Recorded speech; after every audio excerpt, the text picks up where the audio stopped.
Als Königin Victoria von Großbritannien und Irland sich im Oktober 1839 mit Prinz Albert von Sachsen-Coburg und Gotha verlobte, begann eine der schönsten königlichen Liebesgeschichten des romantischen Zeitalters. Im Gegensatz zu den meisten rein dynastisch motivierten Heiratsallianzen europäischer Herrscher war die Verlobung von Albert und Victoria politisch und persönlich geprägt. Davon zeugen zahlreich erhaltene Briefe der beiden, ebenso wie die Liedkompositionen des Prinzgemahls. Victoria wurde am 24. Mai 1819 als Prinzessin Alexandra Victoria von Kent im Kensington-Palast in London geboren und starb am 22. Januar 1901 in Osborne House. Sie war von 1837 bis 1901 Königin des Vereinigten Königreichs Großbritannien und Irland. Seit Mai 1876 trug sie als erste britische Monarchin zusätzlich den Titel Kaiserin von Indien. Sie war die Nichte ihres Vorgängers William, genauer die Tochter dessen jüngeren Bruders Edward Augustus von Kent und der Prinzessin Victoire von Sachsen-Coburg-Saalfeld. Während des viktorianischen Zeitalters, der 63-jährigen Regierungszeit der Königin, erreichte das britische Empire den Zenit seiner politischen und ökonomischen Macht. Die Ober- und Mittelschichten erlebten eine wirtschaftliche Blütezeit. Prägend für die Regentschaft war der Einfluss ihres Ehemanns Albert von Sachsen-Coburg und Gotha sowie ihr nahezu vollständiger Rückzug aus der Öffentlichkeit nach dessen Tod 1861. Insgesamt interpretierte Victoria ihre Rolle als konstitutionelle Monarchin eigenwillig und selbstbewusst.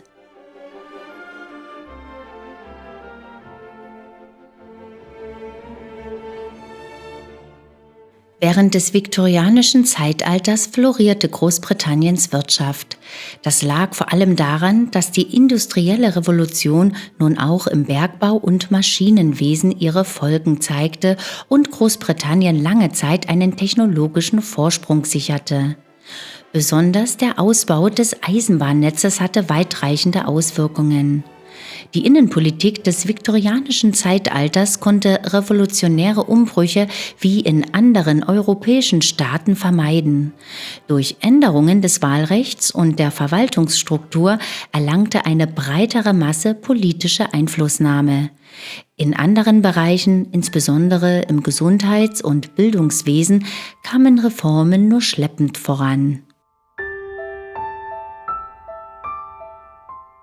Prinz Albert wurde am 26. August 1819 auf Schloss Rosenau geboren, als zweiter Sohn von Herzog Ernst von Sachsen-Coburg-Saalfeld und Luise von Sachsen-Gotha-Altenburg. Die Eltern trennten sich bereits 1824 und eine Scheidung erfolgte 2 Jahre später, als durch Luises Erbe das wohlhabende Gotha an den Herzog gefallen war. Nach der Abreise Luises aus Coburg 1824 sah sie ihre Kinder nie wieder. Die beiden zurückgelassenen Söhne Ernst und Albert wuchsen durch die schwierigen Umstände ihrer frühen Kindheit eng zusammen und verbrachten bis 1838 fast jeden Tag gemeinsam. Der Vater sorgte für ein umfassendes Bildungsprogramm für beide. Victoria bestieg im Jahr 1837 den Thron.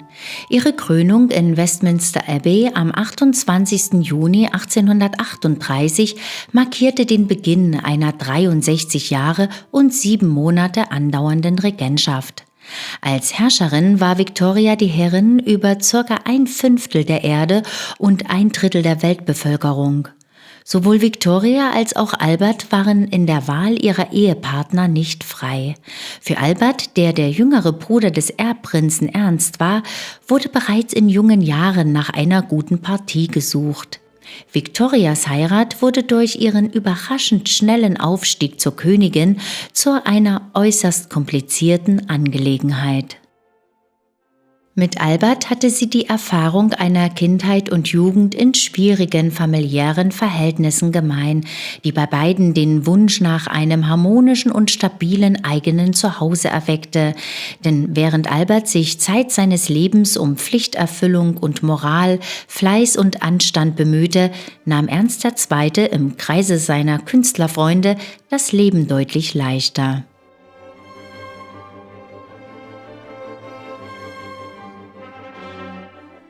Bereits im Jahre 1836 besuchten Ernst I. und seine beiden Söhne den Hof in London. Victoria zeigte sich damals positiv beeindruckt von ihrer Verwandtschaft aus dem kleinen Coburg, sowohl im Hinblick auf deren äußeres Erscheinungsbild wie auch auf deren Freude an einer sinnvollen Beschäftigung.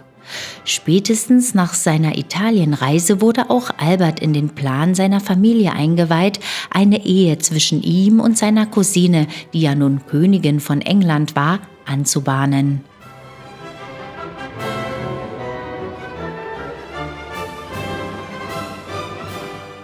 Onkel Leopold und Vater Ernst taten ihr Möglichstes, um die Dinge auf den Weg zu bringen.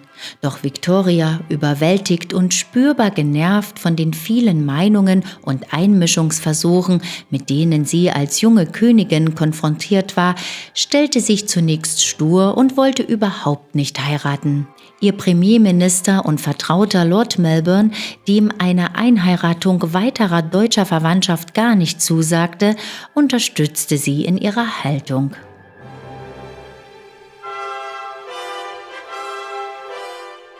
Oktober 1839 brachte die große Wende.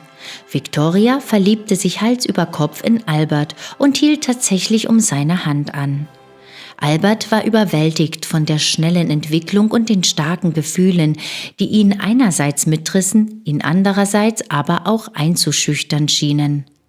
Während Victoria gleich im November 1839 den Kronrat in London über ihre für Februar 1840 geplante Hochzeit informierte und die ersten Anstürme von Entrüstung und Spott über diese Verbindung mit den ungeliebten Deutschen über sich ergehen lassen musste, blieb der Kontakt zu Albert in einem fast täglichen Briefverkehr auch nach seiner Abreise aus England ununterbrochen.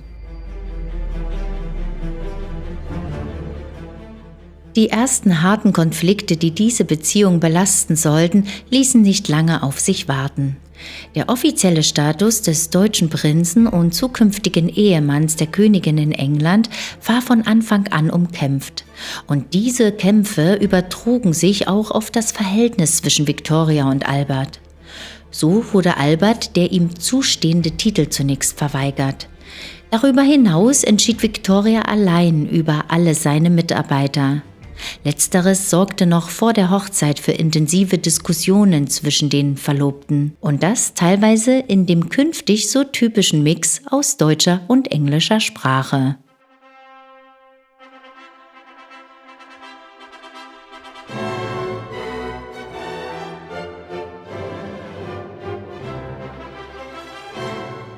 Am 10. Februar 1840 heirateten Victoria und Albert in London.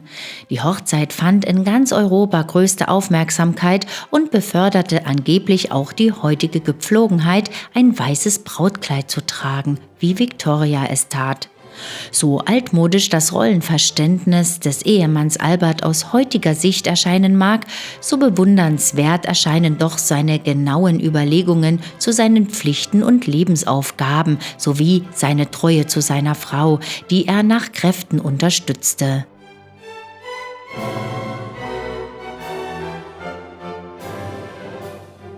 Wie stark der Zusammenhalt zwischen beiden war, zeigte sich in Extremsituationen wie beispielsweise den insgesamt 7 Attentaten auf ihr Leben, die sie gemeinsam weitgehend unversehrt überstanden.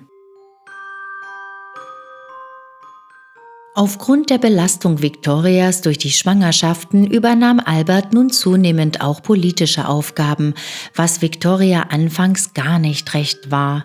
Während Albert als liebevoller und geduldiger Vater überliefert ist, der schon früh ein Konzept für die Erziehung seiner Kinder entwarf, hasste Victoria ihre Schwangerschaften und konnte auch mit den kleinen Kindern wenig anfangen. Albert dagegen berichtete stolz von seinen Kindern und konnte im Kreise der Familie spürbar entspannen. Zurückgezogen von der unberechenbaren und umkämpften Welt der Politik war Albert glücklich, wenn er Zeit mit seinen Vertrauten, seinen Tieren und in der freien Natur verbringen konnte. Darin unterschied er sich übrigens wesentlich von seinem Bruder Ernst, der jeden Abend das Theater besuchte und Großveranstaltungen mit vielen Menschen, wie zum Beispiel Sängerfeste, liebte. An ihrem Geburtstag im Jahr 1843 schrieb Königin Victoria in ihrem Tagebucheintrag: »Mein liebster Gemahl hatte die große Güte, mir das zu schenken, was ich mir schon so lange wünschte.« Üblicherweise beschenkten sie einander an ihren eigenen Geburtstagen auch gegenseitig. Manche dieser Geschenke entsprechen nicht dem, was wir heute als passendes Geburtstagsgeschenk ansehen würden. Geschenke von Prinz Albert an Königin Victoria von 1839 bis 1861 waren 100 Gemälde, Miniaturen und Zeichnungen, 102 Skulpturen und 25 andere Kunstwerke, Schmuck ausgenommen. Königin Victoria schenkte Prinz Albert 188 Gemälde, Miniaturen und Zeichnungen, 35 Skulpturen und 35 andere kunsthandwerkliche Gegenstände und Porzellanservie. Die Bedeutung, die Musik im Leben von Victoria und Albert spielte, kann nicht hoch genug eingeschätzt werden. Beide waren begnadete Musiker. Er war Organist und ein Bariton mit feiner Stimme, sie war als junge Frau eine ernstzunehmende Koloratursopranistin und eine hervorragende Klavierspielerin. Zu ihrem Freundeskreis zählten viele Komponisten und Interpreten. Der bekannteste unter ihnen war natürlich Felix Mendelssohn. Die neue Sommerresidenz der königlichen Familie wurde Osborne House auf der Isle of Wight. Die Entwürfe hierfür stammten von Prinz Albert und bis heute blieb dieser Landsitz das wichtigste Zeugnis für den gemeinsamen Geschmack der Königin und ihres Gemahls. Die Planung des Familienflügels in Osborne verband die Bewegungsfreiheit durch miteinander verbundene Empfangsräume mit der Anordnung der häuslichen Bereiche und deren Anbindung an die Hauptzimmer. Die großen Glasfenster lassen die Räume besonders hell erscheinen und bieten einen Ausblick über die Terrassen auf das Meer. Die mit Spiegeln verkleideten Fensterläden reflektieren am Abend, wenn sie geschlossen sind, das Kerzenlicht. Ein Rückzugsort am Meer, der vor allem für den Genuss des Familienlebens abseits der offiziellen Paläste gedacht war.